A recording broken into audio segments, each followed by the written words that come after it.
The hypersonic phase just started, not with jets screaming across the sky, but with something far smaller, far cheaper, and far more dangerous. A $500 drone is now forcing billion-dollar defense systems to react.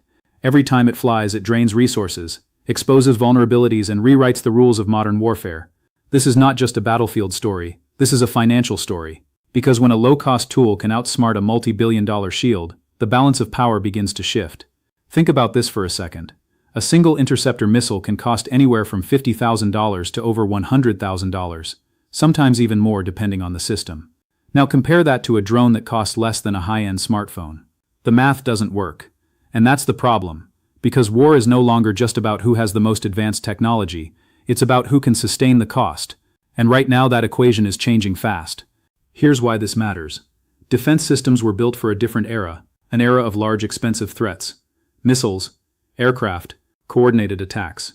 But today's battlefield is shifting towards saturation, volume, swarms of low-cost drones that don't need to be perfect, they just need to exist. Because every drone forces a response, and every response costs money.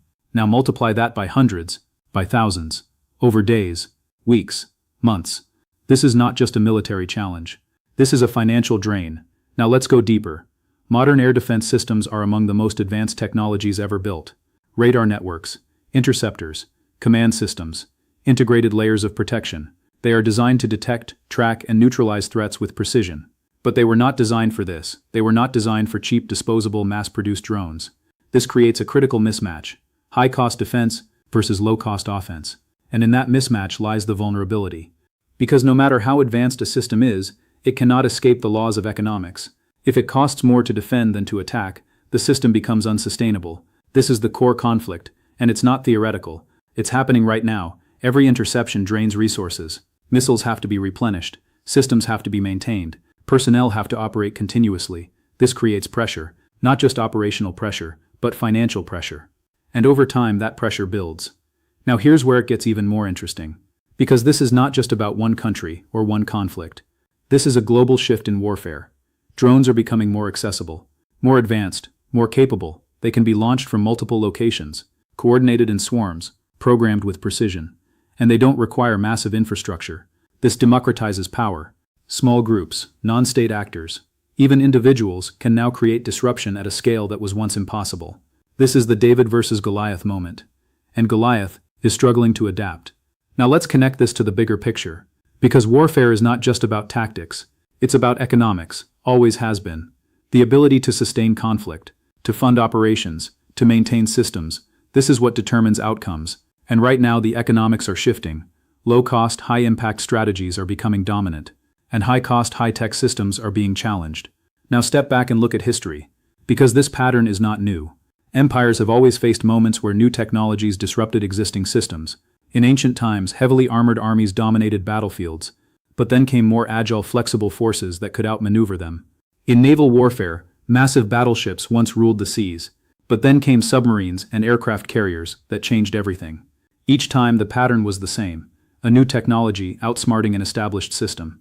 And when that happens, power shifts. Now look at today. Drones are playing that role. Not because they are individually powerful, but because they are collectively disruptive. Now let's go deeper into the financial layer. Because this is where the real story lies. Defense spending is already massive. Hundreds of billions of dollars globally. And much of that is allocated toward maintaining advanced systems. But if those systems become less efficient, if they require more resources to defend against cheaper threats, the cost increases dramatically. This creates a financial strain. And financial strain leads to strategic decisions. Do you continue investing in expensive systems, or do you adapt to new realities? This is the dilemma. And there is no easy answer. Now consider the broader implications. If low-cost drones can challenge advanced defense systems, what does that mean for global security? It means traditional advantages are shrinking. It means power is becoming more distributed. It means unpredictability is increasing. And unpredictability is dangerous. Because it creates instability. Now connect this to geopolitics. Regions with existing tensions become more volatile. Because the barrier to entry for disruption is lower. And when disruption becomes easier, escalation becomes more likely. This is how localized conflicts can expand. Now add the financial system into the mix. Defense spending increases. Governments allocate more resources. Debt levels rise. At the same time, instability affects markets. Energy prices react. Investor confidence shifts. This is the chain reaction, a technological shift, leading to a financial impact, leading to geopolitical consequences. Now let's look forward.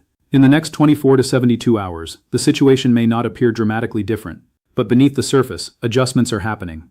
Strategies are being reconsidered. Defensive systems are being evaluated, because the realization is setting in. This is not a temporary problem. This is a structural change. In the long term, we are likely to see a transformation in how defense systems are designed.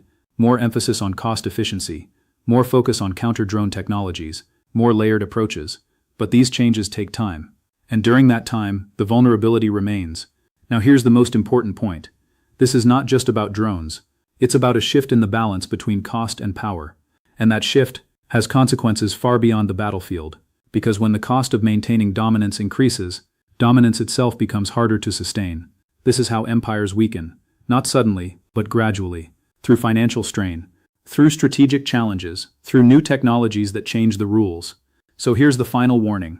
The $500 drone is not just a weapon, it's a signal that the world is entering a new phase, a phase where traditional power structures are being tested, where expensive systems are being challenged by cheap alternatives, where the balance between offense and defense is shifting, and history is very clear about one thing. When that balance shifts, the system eventually follows. The only question is this: are we witnessing a temporary disruption, or the beginning of a deeper transformation that will redefine warfare, finance, and global power itself?